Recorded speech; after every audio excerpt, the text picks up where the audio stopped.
Welcome to this episode of Blended, Blessed, and Always a Mess. I'm Eric. And I'm Angie. We are married with a ton of kids. We have 6 kids total. He has 3 and I have 3. My name's Hallie and I love riding horses. I'm Lexi and I love agriculture. My name's Carter and I love eating. My name's Chase and I love lifting weights. My name's Summer and I love spending my parents' money. I'm Dane and I love baseball. Our show is about our blended, blessed, and always a mess life. And our hope is if you find yourself in the same situation we are in, that by sharing our story, all the fun and all the mess, the challenges we are experiencing, it will give you some inspirations, laughs, and community, knowing you are not alone in this mess. We appreciate you spending time with us. Let's dive in. This episode is brought to you by Sevens Boutique, an online shop created by 2 sisters, Angie and Jess, who believe you should walk boldly, dress divinely, and know your significance. At Sevens, you'll find easygoing pieces that are cozy, classy, and made to mix and match. Think relaxed pants, cozy sweaters, and lifestyle sets you'll want to live in. Every item is handpicked with purpose, so you can shop confidently, dress comfortably, and walk boldly. Inventory is small and curated, so if you see something you love, don't wait. Visit sevensboutique.com and use the code PODCAST10 for 10% off your first order. www.sevensboutique.com. Walk boldly, dress divinely, know your significance. Welcome to this week's episode of Blended, Blessed, and Always a Mess, where if you're watching on YouTube, we're together again. Aww. And it is episode 7 of our Season of Us, this fall series. Tonight, as we record, this episode is titled A Pause for Gratitude and Grief. And so we mentioned a couple of weeks back that we were most likely hitting the pause button on the podcast so that we could reset just personally. Like, we've been doing the podcast almost weekly for the last 4 years, which is crazy. And so need a little break, but we really want to do a really nice, full, well-rounded episode before we take a hiatus. And so before we dive in, some signs from Hallie. Yes. Well, before we do that, I really just want to apologize that I'm wearing eyeliner because Summer told me that you don't wear eyeliner anymore. So just want to apologize that I've embarrassed myself today and wore eyeliner. All right, now let's dive in. Thanks, Summer. Yeah, episode 7. So we're going to share a Sevens sign from Hallie. So this past week, I had Grit with Grace. So it was our 4th annual Grit with Grace event that I started at the company that I work at. And it's definitely a very cup-filling event for me.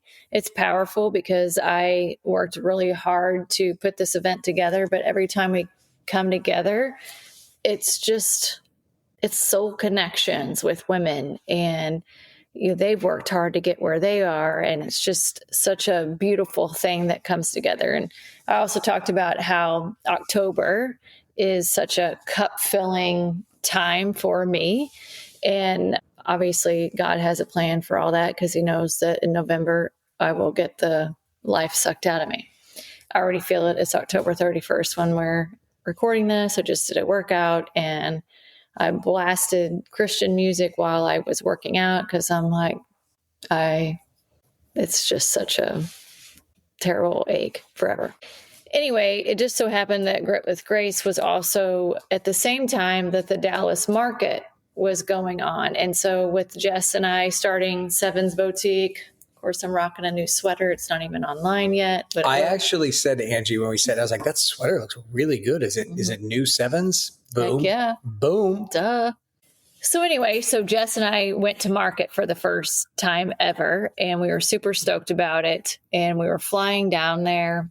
And the way the market works, it's this massive building of 13, 14, 15 floors, I think. 15 floors of what is like this really, really old hotel where the center is open, and you can see all the levels, and you have to download this app, and there's just a million vendors. It's very overwhelming just looking at the app. And so some of the vendors that we've already ordered from and that we like, we had started in the app, and most of them were on floor 13 and 14. And so while we're on our flight, Jess says, I wonder what's on floor 7. We're Seven's boutique. Seven's is a Hallie thing.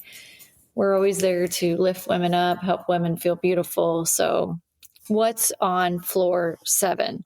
So in the app, you can look by brands and they'll tell you what floor, or you can click on a floor and it will tell you all the brands on that floor. So we go to click on floor 7, and the very first store listed was a store called A Rare Bird. Now, what the hell? That's my first thought. If you know anything about our story, Sevens, birds, that's totally a thing with Hallie and I. She called me Mama Bird. I've got a bird tattoo that I got with her. I wrote Feathers Matter.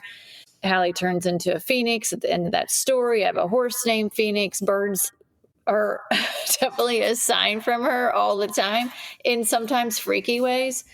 And so it was like, Phoenix is also a rare bird, obviously. So just the fact that it had anything to do with a bird was crazy.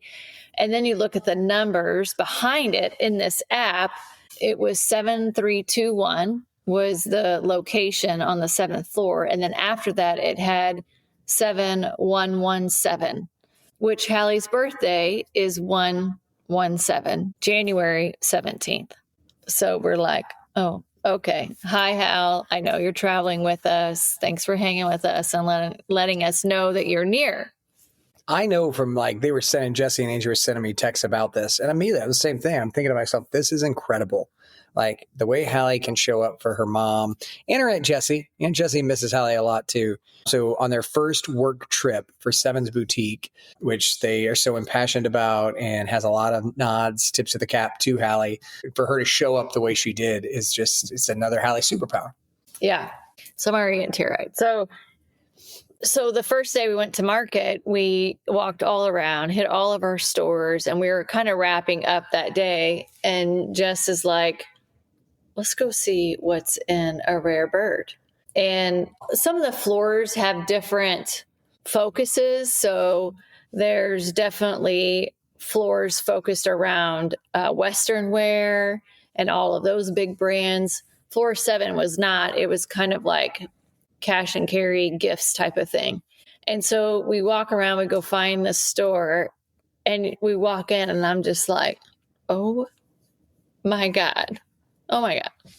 So the store was full of cowboy hats that had feathers everywhere. Every cowboy hat had feathers in their hat. There was these obnoxious earrings that had these massive feathers hanging off of them. And in addition to that, the store was full of wild rags, which, if you don't know what wild rags are, they are like these silk scarves that a lot of cowgirls wear. And Hallie would wear them all the time. She could tie them so perfectly. She rocked them. She just always had her own unique style and could make anything look so cute. And of course, on top of that, it was a cash and carry store, because most of these other stores you order and then they ship it to you. But you could buy things there. So of course I bought 5 wild rags. But it's just, I got so emotional walking around there because I know that she is still with us. I mean, there's no way anyone can convince me that all of these signs that we get from Hallie, from God, that it is such a connection. I read something the other day that was like, we're souls having like a human experience, and then you leave this human experience and you go back to your soul. And so much of that makes so much sense to me, because it's this inner feeling that I can't explain, that when I was in that store, it made me cry because I could feel her. Like I just knew that it was all of it orchestrated to say, Mom, I'm still here. I totally get what you're saying about the soul stuff, because when I listen to, I've talked so many times about the Christian meditation podcast, A Bigger Story, that our pastor Dave Cover leads, that he's been on our podcast. And in that often when he's working you into your meditation state, he talks to you about, we're just souls. We're souls that are in an earthly body waiting to go back to be with Jesus.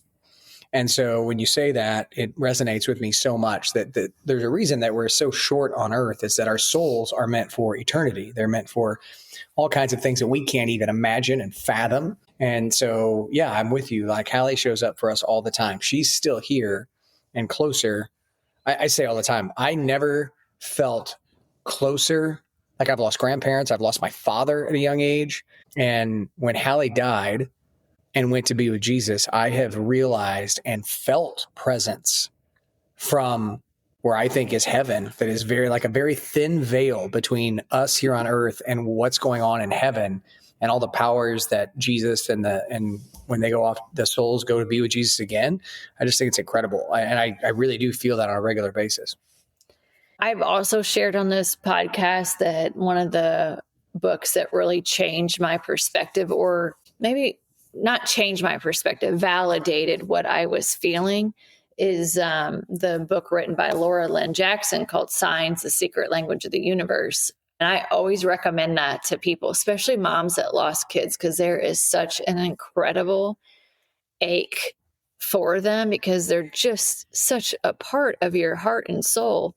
But I just saw where she's coming out with a third book called Guided: The Secret Path to Illuminated Life, and it comes out November 11th, and that I've already downloaded it on Audible, waiting for it to, like a little pre-order. I cannot wait to listen to that book. It's just, I'm hopeful that that also gives some additional sort of knowing and connection.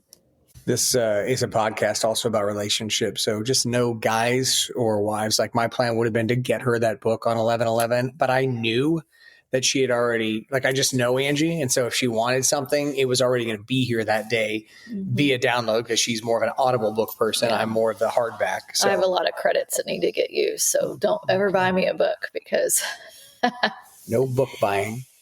But I did want to kind of touch a little bit on just creating space for women, because that is probably my number one focus and has always been that. And this Grit with Grace event, we had a speaker, her name was Sarah Ross, and it really felt like she was speaking to everyone in that room. I would recommend her book. It's called Dear Work, Something Has to Change. And it was, she kind of reached a point in her life, her career, where she was like working nonstop to get to a point where she was very successful, but that all came at a cost. And she's hyperachiever, check boxer, strong leader type of person. But, and it kind of like all comes crashing down this moment of like, okay, I've got to change something, so that I am ensuring that I'm refueling myself and not just constantly depleting myself. I think one of her lines was, don't mistake depletion for dedication.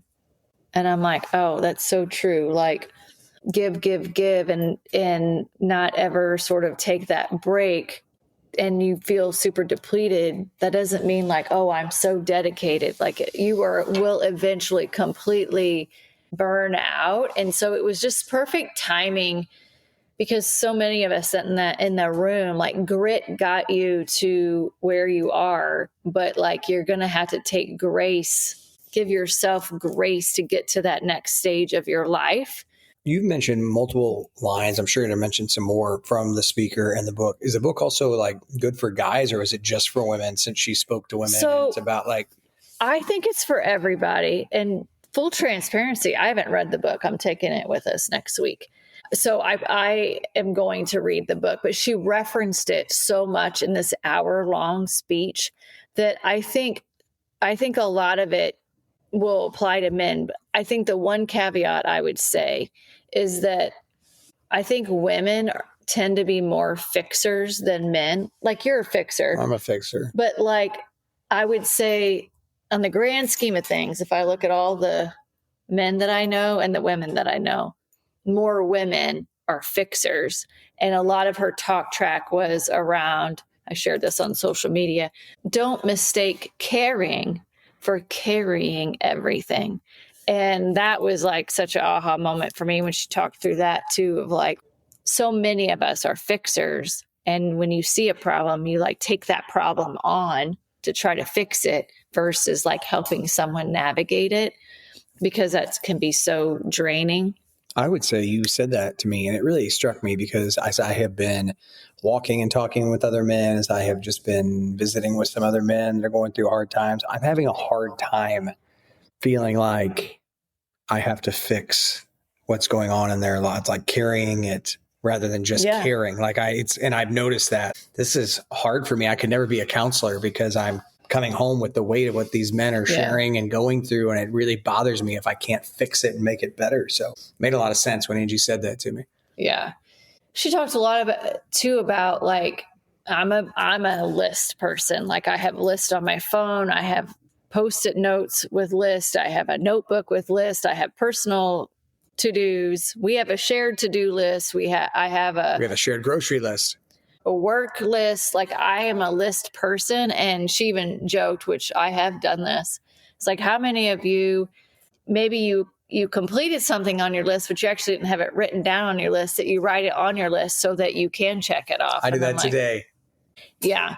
So she was like, she wants people, while that's great, she wants people to also make a to live list where you focus on the things that actually fill your cup up and make that list.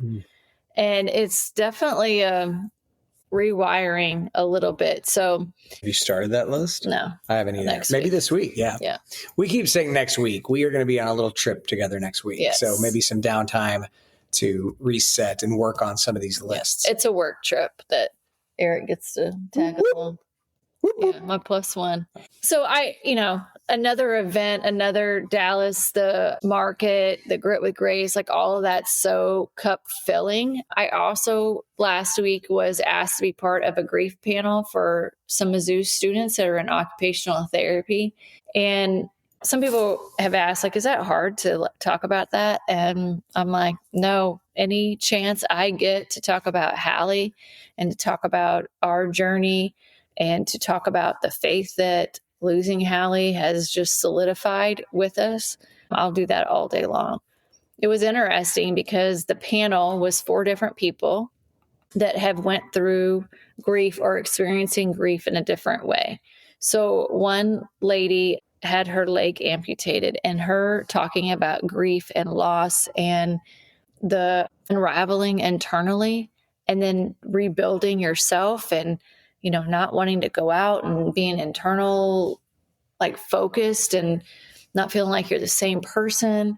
I mean, her story was super interesting. Like she made the decision to amputate her leg so that she actually would have more mobility than what she had before. I mean, I can't even imagine going through that. Another mom lost her infant son at 23 days, her first child, and just her talking through that grief.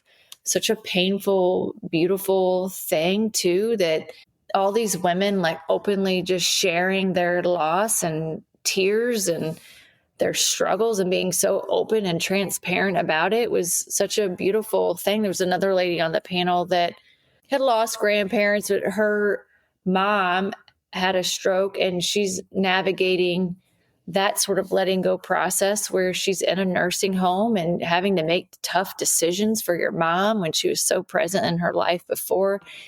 It was just, it's kind of eye-opening sitting on a panel like that and understanding that everyone's grief is so unique and such a personal thing, but yet grief is also very similar and universal in how you are impacted.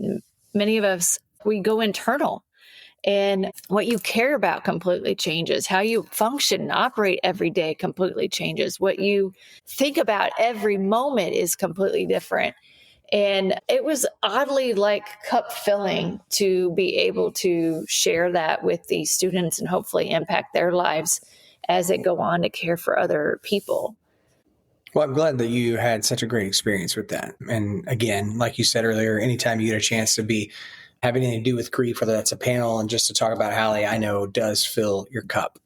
And right now we're just trying to take a moment to do our best, knowing that November is a difficult time and it will be, after filling your cup, it will get drained very quickly. Yeah. We talked about at the beginning, this particular podcast is about gratitude and grief. And I think before we dive into the grief part, let's talk about gratitude, and maybe even gratitude for this podcast. There's a million reasons why I'm grateful for this podcast. I think, for one, it's been such a great connection point for us. I think it sort of, doing this every week forced us to pause and talk about life with each other, where, there's many episodes where we're irritated. I would say I'm irritated. There were a lot of episodes where our communication behind the scenes was not good, and doing the podcast made it so that we had to communicate that week.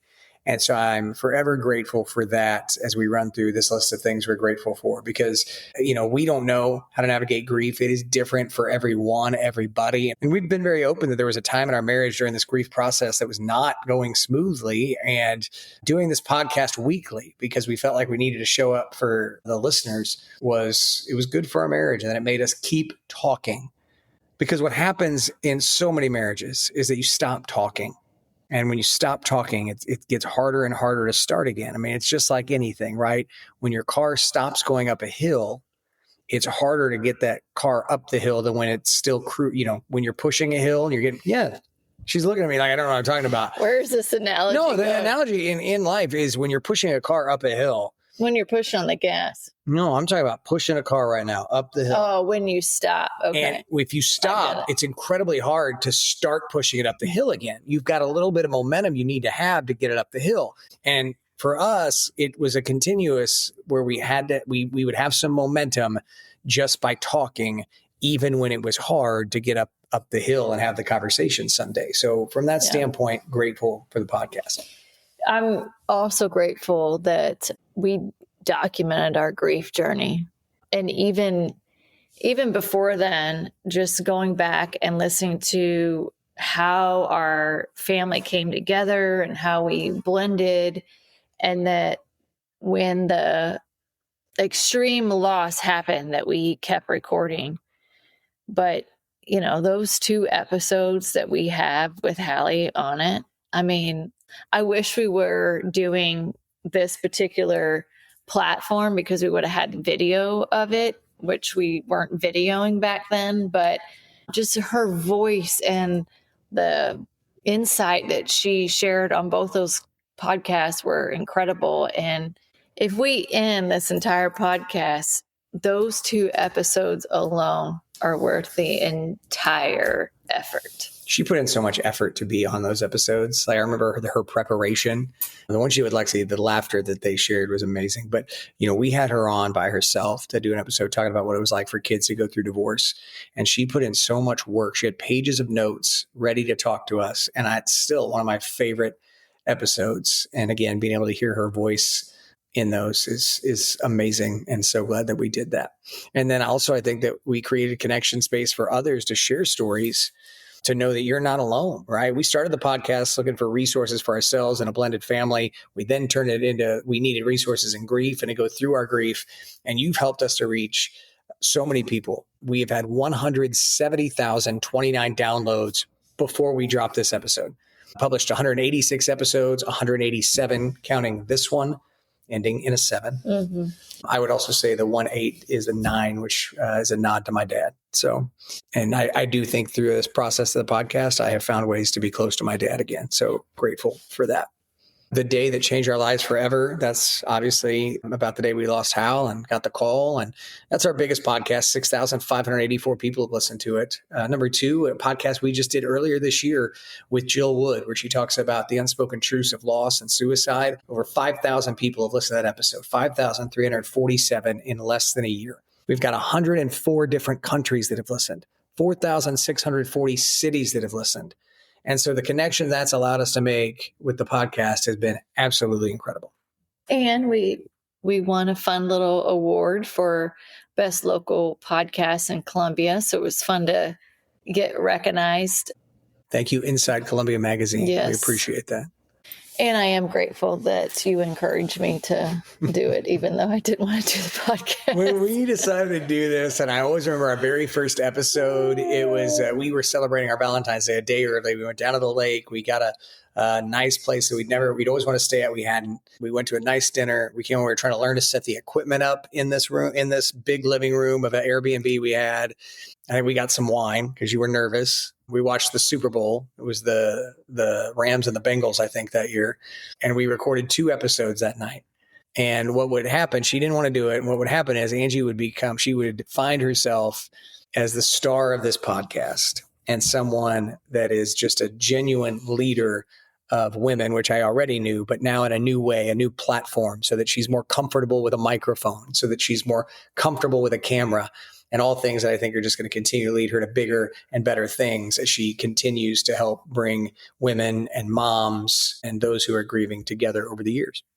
So that's our grateful part. And then the grief part of it, this month it'll be 3 years.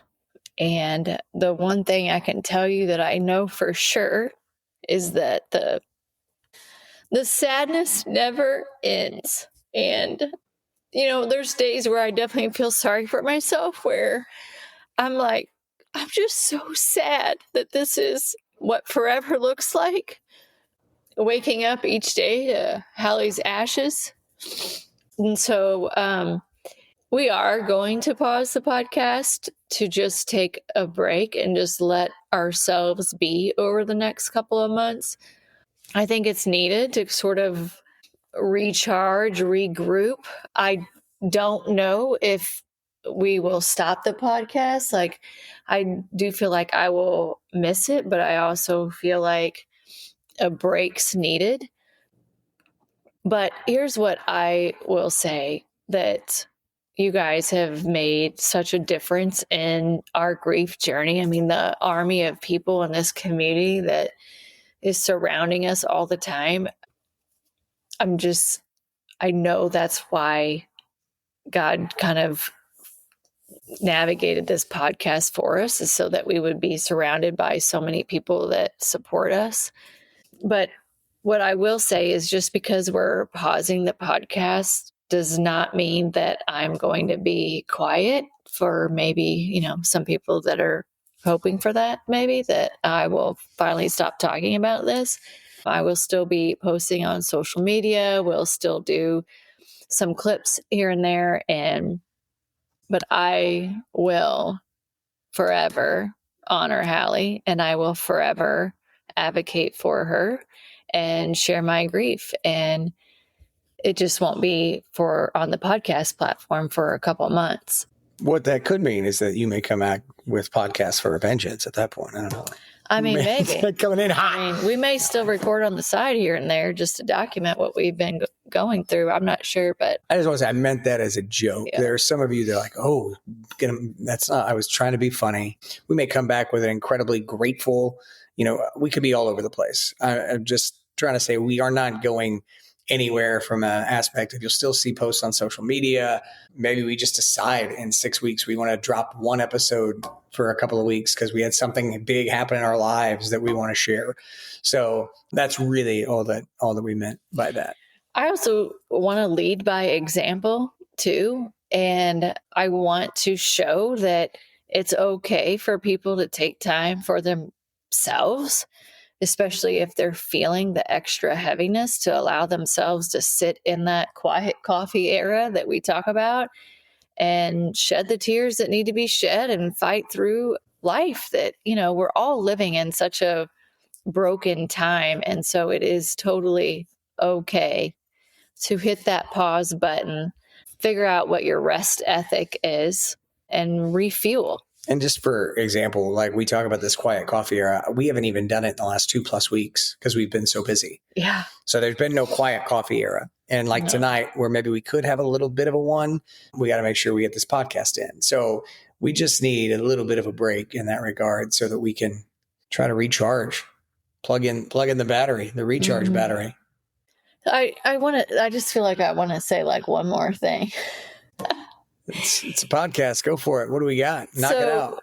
I mentioned earlier that I will still post on social media, but recently on one of my posts, I think it struck a nerve with a few people, and I had received some comments on my post. And I will acknowledge that when you do post on social media, that you're opening the door for people to, give their opinions. But also on the flip side, it allows for connection. And there are so many people, unfortunately, grieving the loss of their child, their children, or a family member, or loss of their health.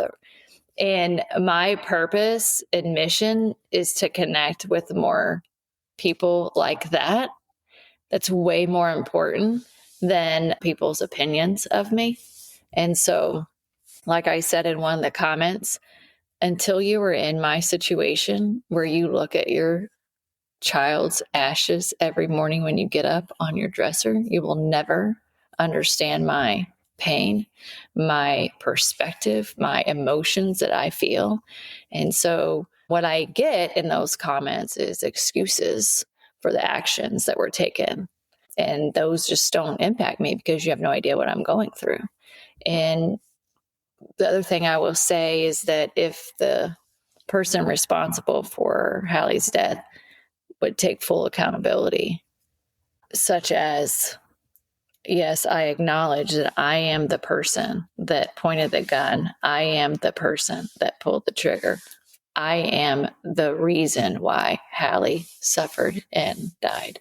My actions and my choices took her life. It would be different. Instead, what I get on social media and comments are excuses or questioning if he pulled the trigger, as if that means my feelings and my pain that I will forever have are irrelevant. All that does is try to negate a person's pain. What it does do, though, I will tell you, is fuel me to connect with more people that are hurting, more females that feel diminished because of someone's excuses. Because I know all of this, what I experience, happens to other people. And so while I will thank you for the fuel, I will not stop. When I stop talking about Hallie and the pain and my purpose is when I take my last breath. That is when I will stop. That's how I want to wrap it up. In the gratitude for the podcast and the grief and the pain that we will forever feel. That's my feel. And with that, we thank all of you for listening. We hope that you have a wonderful several weeks, a wonderful holiday season with your families.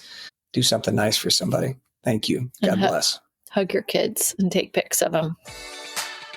Thank you for listening to Blended, Blessed, and Always a Mess. Follow us on Facebook, Instagram, and at blendedblessedalwaysamess.com. Reach out to us on any of our social channels.